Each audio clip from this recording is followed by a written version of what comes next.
We get to explain how we do our nature class in our school. We combine grades 1 through 3 because it always makes it more exciting to be able to have more students exploring God's nature. And God's nature illustrates who God is through the physical senses of the child.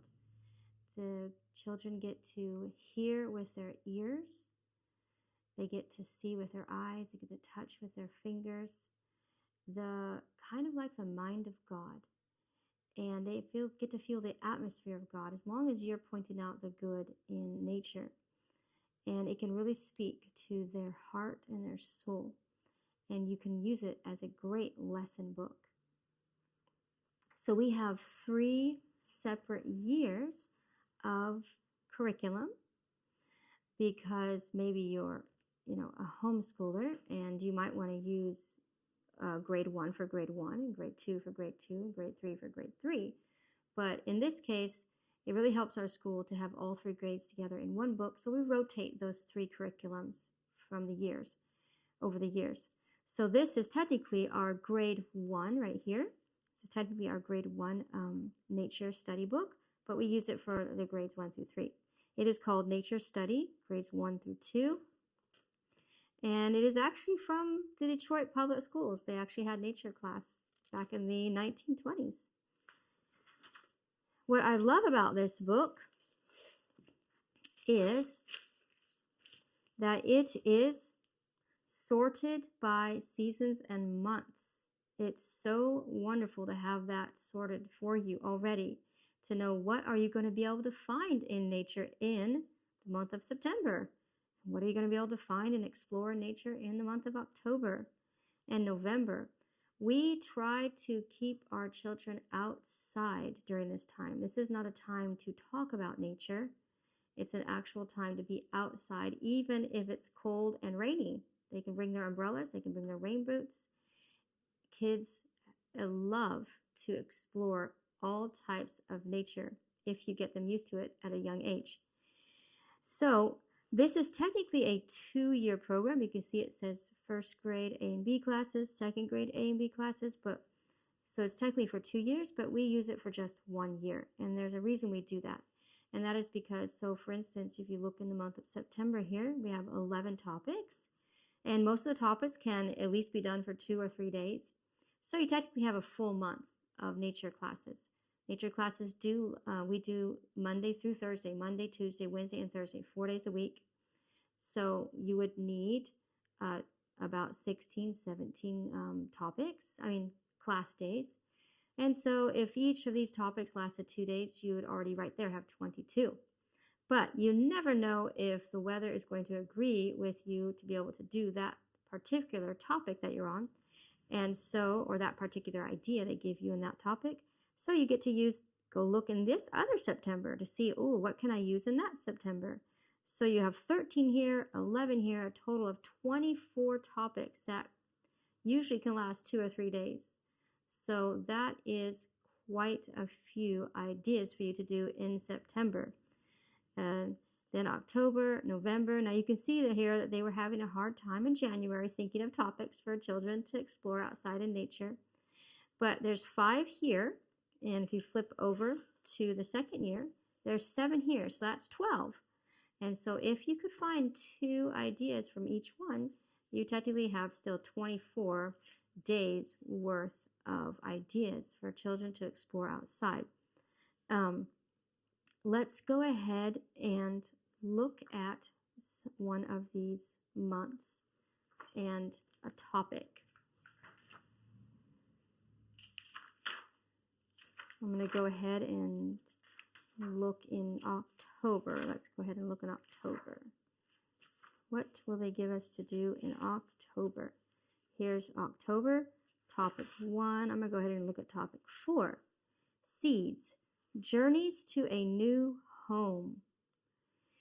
So here's the activities they give you as suggestions. There's four activities they give as suggestions. Yep, I'm just looking to make sure. Here's the first suggestion. The class may be taken to a vacant lot filled with weeds. Purpose, to find how weeds move to new homes next year. So burdock questions. Is it easy to pick the burrs from the plants? Why do they cling to the fingers? Do they cling to the clothes? That's one idea. You probably would go along with number 2 with that. Gather them in quantities and carry them back to the classroom for the next lesson. Gather also fruits of bidens, known as beggar's ticks. So these are ideas for you to go out and find seeds and see how they travel. Another fun idea is right down here. If milkweed and cucumber can be brought in abundance, let the children develop means of utilizing them, such as milkweed silk collected for doll bed pillows. Boy, that would be so fun, wouldn't it? To go out there and find all those little milkweed silks and bring them back to the table and have make little doll pillows out of them. And wild cucumbers used as vegetable sponges. Wow, I've never even tried that before, but that looks really exciting. So that's just one topic and the ideas they have there. And it just goes on and on like that with topic after topic. So that is a very fun book to use. Every teacher enjoys that book. The second year's books is kind of a book, kind of not. There's 3 parts to this. We have the calendar. It's called Nature Calendar. This you do have to purchase from a different provider. I think Charlotte Mason it's the website, Charlotte Mason, and it's called a Nature Calendar. So again, it's organized by months, and they have it by the days here. So here's the month of July, which I guess our school's not in. I don't know why I printed out July, but this is how they all look. Number 1. Now you don't have to go by the days, but what I did as a teacher was I looked at all the different ideas for that week, and I picked 4 of them that I liked. So let's look. I even can pick Saturdays. Press flower petals to use later this month. So you could obviously go in the month of July and find flower petals and be able to press them. So what it tells you to do is you look up number 1. They send this along with their calendar. It explains how to do it. Number 1, press flowers to use in sun catchers or wind chimes later in the month. You could also try doing this without pressing the flowers first. They actually give you a website link to look up some interesting thing to do. If you use laminating sheets for this activity and don't dry your flowers, use thin petals and leaves, or the laminator will crush them and release juices. So sometimes you can laminate petals. And then they even give you an extra activity. Dry petals from fragrant flowers like peonies or wild roses for use in potpourri sashes or bath salts. So they give you a whole explanation of what their idea is for you to do. And so you purchase that and you get all 12 months. And sometimes, though, you feel like you look through the week and you just feel like you don't have much to do, especially in the winter months. So the second book that goes along with this second year is called Home Geography. Home Geography. So this is really fun because if you have a really bad day, you just can't go outside, you get to use this book. Lesson 1, lay your hands upon your desk side by side. Which side shall we call the right side? The left side. Put your hands on the middle of your desk. On the side farthest from you. So they go around explaining this. Now, you don't have to just go by lessons. You can continue to go through this to the next lesson, and it starts going into home geography. If I should ask you which is the way to your home, who could tell me what I mean? And it goes on like that. You get to go outside, and sometimes you just do stuff in your school, but you're learning geography by actually using the place that you live, your home. And it's actually a really fun, interesting book. And if you still feel like you don't have enough to do because of the weather, and the next book, it's not actually a book, it's 4 different lessons that have several days that go along with it. Kids Gardening Lessons to Grow By. And this one is a topic of plant needs. And so you will be doing activities about learning how to grow plants. And in our school, we do each have a shelves that have grow lights on them, so the children actually can grow plants indoors. So you can still have your nature class, but sometimes you have to stay indoors. It's just too bad of weather. That's the second year curriculum for first through third grade. The third year science is called Science for Here and Now. Science Far and Near. These are your two main books that you will be using. But sometimes, like I said, sometimes books just don't have enough and you're just not finding what you need because the weather's too bad. And we have the third book, the Curious Kids Science book. So this definitely would be more indoors. So if the weather's too bad, you would use that one. But other than that, these again get you outside using nature. So let's look in this book. This is not a Christian science book. So it's not for the children to have, it's for the teacher. Because they do say some things in there that are not right. Now this book is a little bit different than the rest of the books because they actually have little things you get to read to the students. So for instance, here is a topic, the earth turns. So the kids will get to gather around you. You'll get to read this little story to them. You ride because the earth turns. The earth is a big round ball that turns. It turns all the time. You cannot feel it turn. It turns so very softly. You ride on the softly turning earth. So you get to read to them a little bit. They get to see some really nice pictures. And then after you read to them, you shouldn't read the whole thing. And in this case, you would just read part of it. Probably, I don't know, 5 minutes worth of reading. And then you would turn to the section that says things to do. So now they are going to be giving you 1, 2, 3.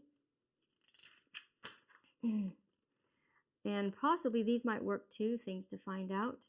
But usually you are just going to be doing the things to do. So now you have 3 ideas of things to do with your students. And it's up to you how many of these you choose to do based upon what your interest level is for the students. And here's another instance, doing work. So you get to read to them a little bit, but this one you only had to read a couple pages before there was an experiment. So you get to do this experiment with the children.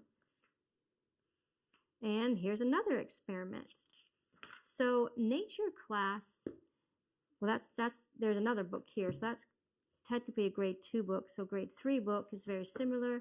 It's a little more in depth. Minerals out of the soil is this topic. So the children, again, will get to come up to your desk. You get to read to them about it. If it's a really nice day, don't go to your desk. Go outside and sit with them somewhere in the grass and read it to them, or at a table and read it to them. But don't read to them for a long time. This is not a reading class. This is a class to get them excited to explore nature. So you might want to go sit by the grass, and you might even see, in this case, you might even see a tractor outside. And so it would really go along with what you're reading to them. And so you don't want to read a lot to them, like I said. You would read a little bit to them and then turn over to the page that says things to do. And then you would choose an activity to do from that. And if there are some things under things to find out, that is more activities, you can use those also. The problem with these books is, like, for instance, right here. As I was reading to the students, I skipped that sentence because it said, you know that the mountains of limestone were made of bones and shells of sea animals. Well, that's all they had to say, but they tried to add that lived millions of years ago, which is a lie. And so I just crossed that off and never read it to the students. So again, like these books are not for the students, it's for the teacher to have some information to get them excited about what they're just about to explore. And then this is the book that, like I said, if you just aren't able to use what's in this book right now because the weather's too bad to go outside, you'll use this science book, and it's tons and tons of science experiments. Can you change how long it takes to freeze water? You know, if you add salt, is it going to take longer or shorter to freeze water?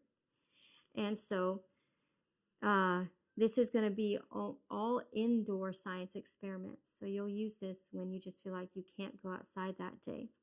Very, very interesting science experiments. So those are the 3 years we rotate through our school. And the nature class lasts 35 minutes. It's very simple. You just call your students up to your desk. You always call them up to your desk first. It always, your students are in their desks, and you say third grade, first do third grade nature, and they will all come to your desk because that gets everyone in order. And then you explain to them what you're going to be doing that day. You try to get them a little bit excited about what they're about to explore for God's nature. And then you do the activity. It's very simple. But during the activity, you will be surprised if you will ask your students, what does this teach you about God? Or what does this teach you about life? Or what could this teach you about good versus evil? You will be surprised at how the Holy Spirit will impress upon their minds lessons. And if the Holy Spirit gives them the lesson instead of you always telling them the lesson, it will be put into their hearts.